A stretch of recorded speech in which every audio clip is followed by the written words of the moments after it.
स्वामी समर्थ मंडळी, आज मी तुम्हाला एक अशी गोष्ट सांगणार आहे ज्यामुळे तुमचा जीवनाकडे बघण्याचा दृष्टिकोन बदलून जाईल आणि तुम्हालाही तुमच्या नैराश्यातून बाहेर पडण्याचा मार्ग दिसेल. तुम्हाला तुमच्या कठीण परिस्थितीतून बाहेर पडायचं असेल तर व्हिडिओ शेवटपर्यंत नक्की पहा. तर ही गोष्ट आहे एका 24 वर्षाच्या तरुणाची. नियतीने त्याच्यावर घाला घातला होता. त्याचे आई वडील या जगात नव्हते. तो अगदी एकटा होता. दिवसभर तो पोटा पाण्यासाठी अपार कष्ट करायचा.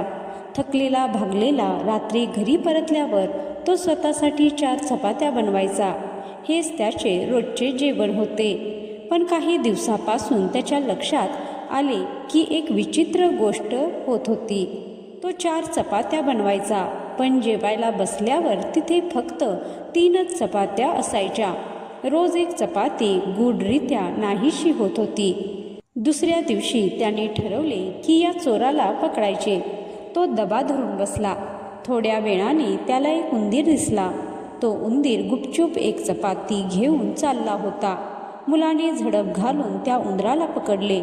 तो रागाने उंदराला मारणार होता. तितक्यात तो उंदीर माणसाच्या आवाजात बोलू लागला, मला मारू नकोस. तुझ्या नशिबात इतकेच अन्न लिहिले आहे म्हणून मी ही चपाती नेतो. मुलगा चक्रावला. त्याने विचारले, माझ्या नशिबात गरिबी का आहे? माझ्या समस्या कधी सुटतील? तर उंदीर म्हणाला, या प्रश्नांची उत्तरे माझ्याकडे नाहीत. तुझ्या आयुष्यातील समस्यांची उत्तरे तुला फक्त आणि फक्त भगवान गौतम बुद्ध देऊ शकतात. त्या उंदराचे बोलणे ऐकून मुलाने ठरवले की काहीही झाले तरी बुद्धांना भेटायचे आणि आपल्या गरिबीचे कारण विचारायचे. बुद्धांना शोधताना त्याला वाटेत 3 वेगवेगळ्या व्यक्ती भेटल्या ज्यांच्या आयुष्यात स्वतःच्या समस्या होत्या. पहिली व्यक्ती एक अत्यंत श्रीमंत माणूस होता. त्याने मुलाला विचारले, तू कुठे चालला आहेस? मुलाने बुद्धांकडे जात असल्याचे सांगितले. तेव्हा तो श्रीमंत माणूस म्हणाला, माझी 20 वर्षाची मुलगी आहे, पण ती बोलू शकत नाही. कृपया बुद्धांना विचारशील का की ती कधी बोलायला लागेल? मुलाने होकार दिला.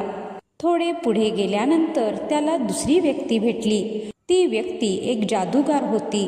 हा जादूगार गेल्या 1000 वर्षापासून स्वर्गात जाण्यासाठी कठोर तपश्चर्या करत होता, पण त्याला यश मिळत नव्हते. त्याने मुलाला विनंती केली, माझ्यासाठी बुद्धांना विचार, मला मुक्ती कधी मिळेल आणि मी स्वर्गात कधी जाईन. मुलाने त्याचेही काम करण्याचे मान्य केले.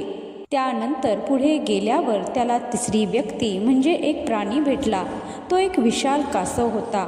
हे कासव 500 वर्षापासून ड्रॅगन बनण्याचा प्रयत्न करत होते. नदी पार करताना त्याने मुलाला मदत केली आणि आपला प्रश्न विचारला, बुद्धांना विचार, माझे रूपांतर ड्रॅगनमध्ये कधी होईल? मुलाने त्यालाही वचन दिले. अनेक दिवसांच्या कठीण प्रवासानंतर तो मुलगा अखेर गौतम बुद्धांच्या समोर पोहोचला. तिथे प्रचंड शांतता होती. बुद्धांनी त्याला पाहिले आणि म्हणाले, तुझे स्वागत आहे.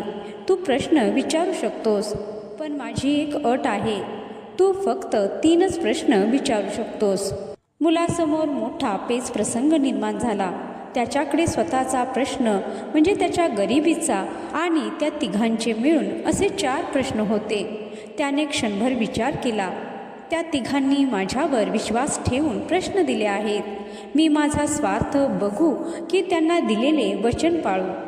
अखेरीस त्याने स्वतःचा प्रश्न बाजूला ठेवला आणि त्या तिघांचे प्रश्न बुद्धांना विचारले. बुद्धांनी स्मित हास्य केले आणि प्रश्नांची उत्तरं दिली. कासवासाठी, ज्या दिवशी हे कासव आपले जड कवच काढून टाकेल त्या दिवशी तो ड्रॅगन बनेल. जादूगारासाठी, ज्या दिवशी हा जादूगार आपली जादूची काठी सोडून देईल त्या दिवशी तो स्वर्गात जाईल. आणि तिसरा, मुलीसाठी, ज्या दिवशी त्या मुक्या मुलीचे लग्न होईल त्या दिवशी ती बोलायला लागेल. मुलगा उत्तरे घेऊन आनंदाने परत निघाला. परतीच्या प्रवासात तो आधी कासवाला भेटला. त्याने बुद्धांचे उत्तर सांगितले. कासवाने लगेच आपले कवच अंगावरून उतरवले. आश्चर्य म्हणजे त्या कवचातून अत्यंत मौल्यवान मोती बाहेर पडले. कासवाने ते सर्व मोती त्या मुलाला दिले आणि स्वतः ड्रॅगन बनून आकाशात उडाला. मुलाला अमाप संपत्ती मिळाली. पुढे तो जादूगार भेटला. बुद्धांचे उत्तर ऐकताच जादूगाराने आपली शक्ती असलेली जादूची काठी मुलाला दिली आणि तो स्वर्गात निघून गेला. मुलाला आता अफाट शक्ती मिळाली होती. शेवटी तो त्या श्रीमंत व्यक्तीकडे गेला. त्याने बुद्धांचे उत्तर सांगितले की लग्नानंतर मुलगी बोलेल. श्रीमंत व्यक्तीने विचार केला, हा मुलगा प्रामाणिक आहे, आता श्रीमंतही आहे आणि शक्तिशालीही. त्याने आपल्या मुलीचे लग्न त्याच मुलाशी लावून दिले आणि चमत्कार झाला. लग्न सोहळा पूर्ण होताच ती मुलगी आनंदाने बोलायला लागली.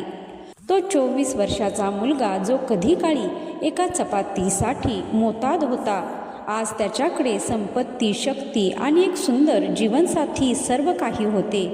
हे सर्व त्याला का मिळाले? कारण जेव्हा वेळ आली तेव्हा त्याने स्वतःच्या गरिबीचा विचार न करता इतरांच्या मदतीला प्राधान्य दिले.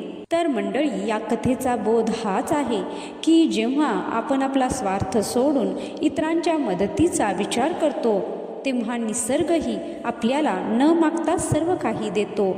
वेळ यावी लागते आणि त्यासाठी थोडासा संयम ठेवणे गरजेचे आहे. आयुष्यात काहीतरी मोठे मिळवण्यासाठी आपल्याला आपल्या जुन्या सवयी आणि स्वार्थ सोडावा लागतो. तर मंडळी, आजची ही कथा आवडली असेल तर व्हिडिओला लाईक करा आणि जास्तीत जास्त शेअर करा. तसेच अशा नवनवीन कथा ऐकण्यासाठी आपल्या चॅनलला सबस्क्राईब करा. व्हिडिओ शेवटपर्यंत पाहिल्याबद्दल धन्यवाद. जय श्री स्वामी समर्थ. जय श्री गुरुदेव दत्त.